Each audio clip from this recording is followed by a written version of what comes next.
வணக்கம் and welcome to street cricketers. ஆரம்பிக்கலாமா? சின்ன பையன் ஆரம்பிச்சு சேட்டைகள் அடி சிறுவண்டுகள் பொல பொலன்னு இருவரும் பொழந்துட்டான். தம்பி இத்தனை நாள் நீ அடிச்ச இப்ப நான் அடிக்கிறேன் அப்படின்னு சொல்லி நம்மாளு சீனியர் சின்ன பையன் வச்சு ம். செஞ்சுட்டா அப்படி பவர் பிளேல சீல் பண்ணாங்க. மேட்ச் ஆரம்பத்திலேயே மேட்ச முடிச்சிட்டீங்களேடா, என்னடா இது? ஜெய்ஸ்வால் வந்து ஜெய்ஸ்வால் வந்து அவுட் ஆகாதனால கடைசி வரைக்கும் அடிச்சாப்படி.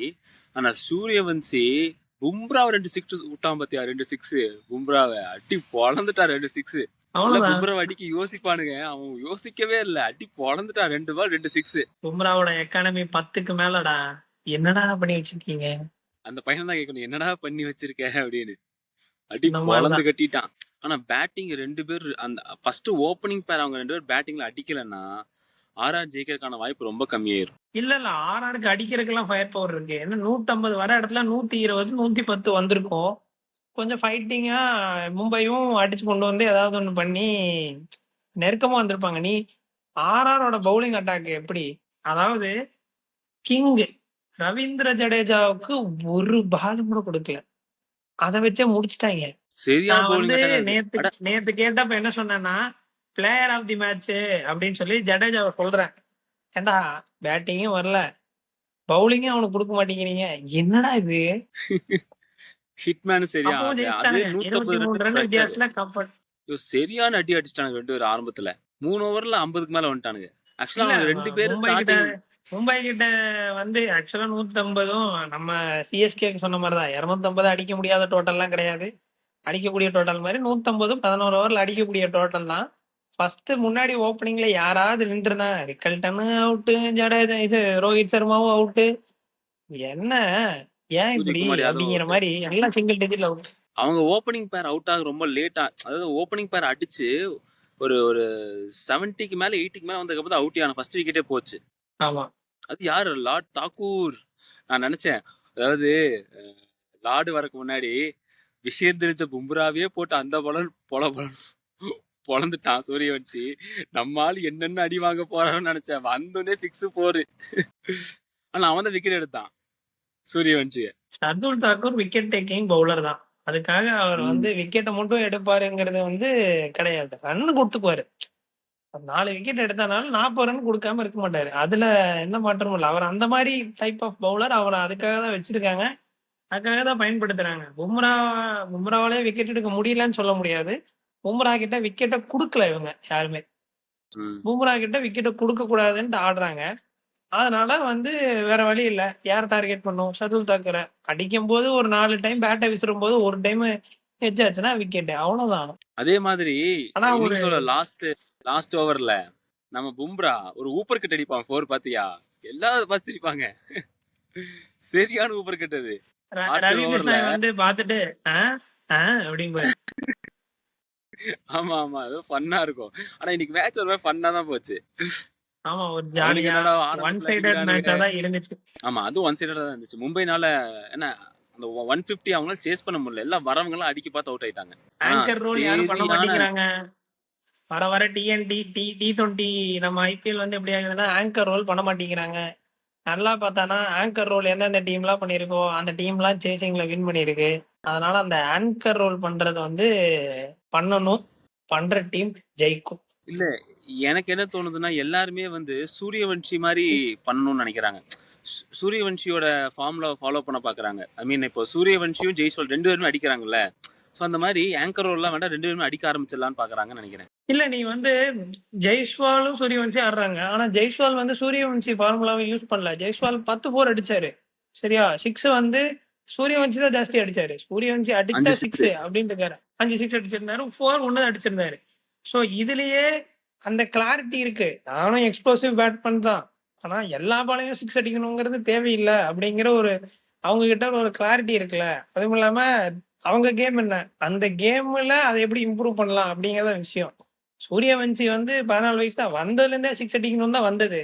நான் பிறந்தது 6 அடிக்கிறதா தாண்டா அப்படிங்கிற மாதிரி பிறந்திருக்கிறான். அப்படி நம்ம மாத்த முடியாதுல்ல. இல்ல, அது மட்டும் இல்லாம இவங்க டீம் கிட்ட வந்து ஒரு ஒரு ஒரு ஒரு வைப் இருக்கு, ஒரு பாசிட்டிவ் வைப் இருக்கு நல்லா ஆர்ஆர் கிட்ட. ஆக்சுவலா ஆர்ச்சர் பர்கர் வந்து உனக்கு வந்து நல்ல காம்போ, பவுலிங் காம்போவா சூப்பரா நல்ல பார்ட்னர்ஷிப் போடுறாங்க.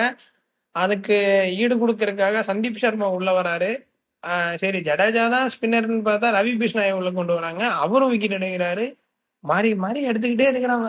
போன இன்னைக்கு டைம் பெஸ்ட் பவுலரா இருந்த துஷார் தேஷ்பாண்டி வந்து இந்த டைம் கிளிச் கையில கொடுத்துட்டாங்க. ரெண்டாவது ஒரு துஷார் தேஷ்பாண்டி போட்டாங்க. ரூதர் போட அடிக்க ஆரம்பிச்சிட்டான். ஓ பக்கத்துல போயிருவானுங்களோ அப்படின்னு லைட்டா ஒரு மாதிரி ஜர்க் ஆயிருச்சு. ஐயோ மும்பை எல்லாம் நம்ப முடியாதே அப்படிங்கிற மாதிரி அந்த மாதிரி பக்கத்துல கொண்டு போனாங்க. சந்தீப் சர்மா நல்லா கேட்ச் பிடிச்சு ரூதர் போட அனுப்பிச்சு விட்டாங்க. இல்லைன்னா ஒரு 135 140 அப்படின்னு வந்திருப்பாங்க. இல்ல இன்னொரு விஷயம் நோட் பண்ணியா, சந்தீப் சர்மா போட்ட 3 ஓவர்ல 11 டாட் பால்ஸ். ஆமாமா நிறைய மரம் நட்டு இருக்காரு. Sandeep Sharma is a most under rated player அப்படின்னு எல்லாருமே எப்பவுமே சொல்லுவாங்க. ஐபிஎல்ல இந்த ஸ்லோ பால் டெக்னிக் வந்து இந்த மோகித் சர்மா சந்தீப் சர்மா மாதிரி ஆளுகள்லாம் முதல்ல இருந்தே பண்ணி கொடுத்துருக்காங்க. ரொம்ப நாளா சந்தீப் சர்மா விளையாண்டுருக்காரு. எஸ்ஆர்ஹெச்ல இருக்கும் போது நல்ல எஃபெக்டிவா இருந்தாரு. ஆக்சுவலா இன்னைக்கு இன்னொரு பாயிண்ட் வந்து யோசிச்சு பார்த்தானே தெரியுது. இப்ப ரவி பிஷ்னாய் மாதிரி ஆளுங்க நல்லா ரன்ஸ் போயிட்டு இருந்த ஆளுங்க தான், பயங்கரமா ரன் கொடுத்துட்டு இருந்த ஆளுங்க தான். இப்போ இந்த மாதிரி ஆர்ச்சரும் பர்கரு இவங்க சந்தீப் சர்மா எல்லாம் நல்லா ஹெல்ப் பண்ணும்போது ஆப்வியஸா ரவி பிஷ்னாயை டார்கெட் இப்போ 5th பவுலரோ 6th பவுலரோ டார்கெட் பண்ணி தான் ஆகணும், அடிச்சுதான் ஆகணும், வேற வழி இல்லை அப்படின்னு சொல்லி அடிக்கிறாங்க. அடிக்கும் போது இவர் சிம்பிளா ஒரு சின்னதா யோசிச்சு ஒரு டெலிவரி ஒண்ணு போட்டாங்கன்னா அது விக்கெட்டா மாறிடுது.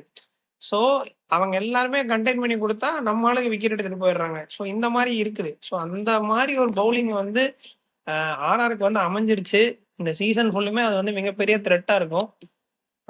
என்னதான் டாஸ் ஜெயிச்சு செகண்ட் பேட்டிங் எடுத்தானாலும் மும்பை வந்து மீண்டும் தவற விட்டு விட்டார்கள். இல்ல அவங்க பவுலிங் மட்டும் இல்ல, பேட்டிங்லயுமே ஓப்பனிங் வந்து ரொம்ப ஸ்ட்ராங்கா இருக்குங்காட்டி அடுத்து வரவங்களுக்கு ப்ரெஷரே இல்லை ஆடுறதுக்கு.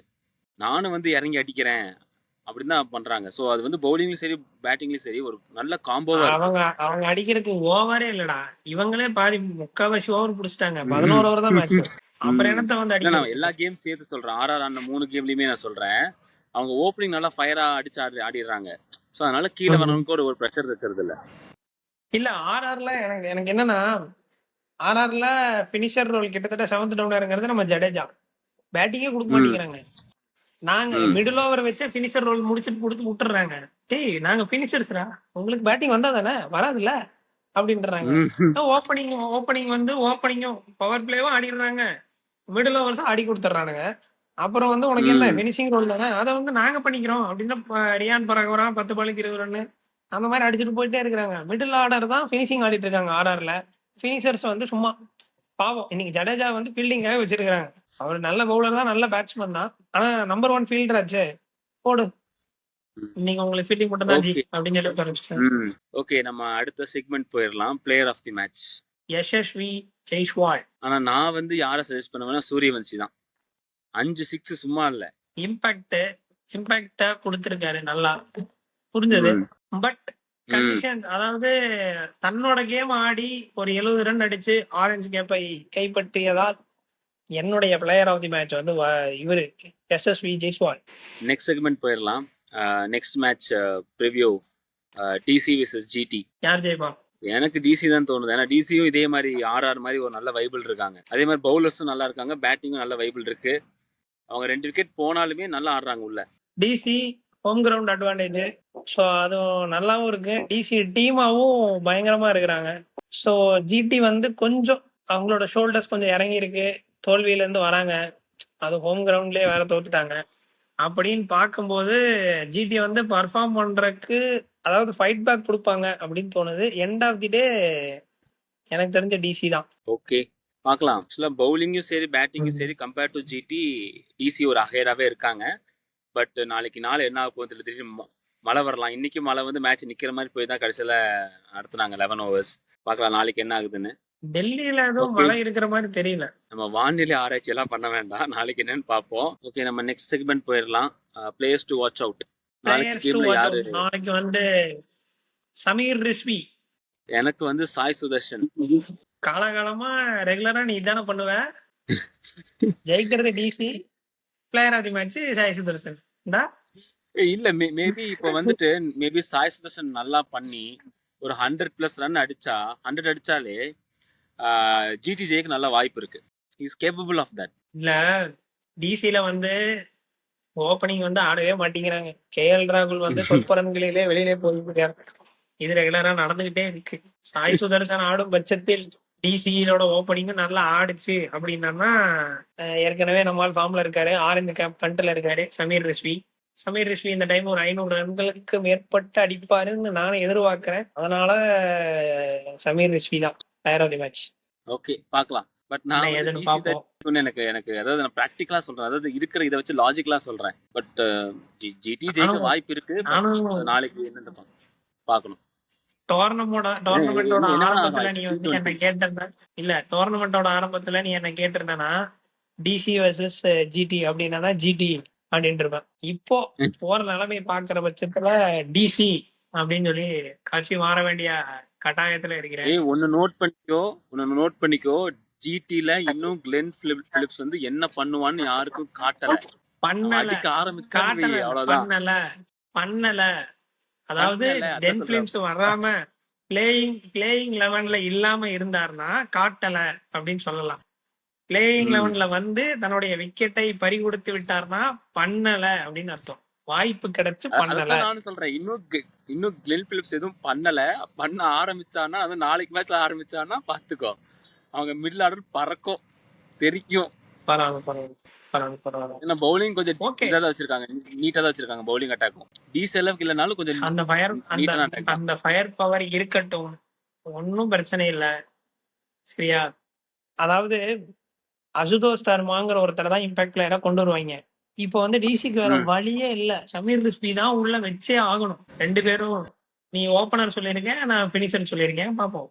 மிடில் ஆர்டர் பேட்ஸ்மேன் தான் ரிஸ்வி, ஆனா பினிஷிங் பண்ணி கொடுத்துட்டு போயிட்டு இருக்காரு ரெகுலரா.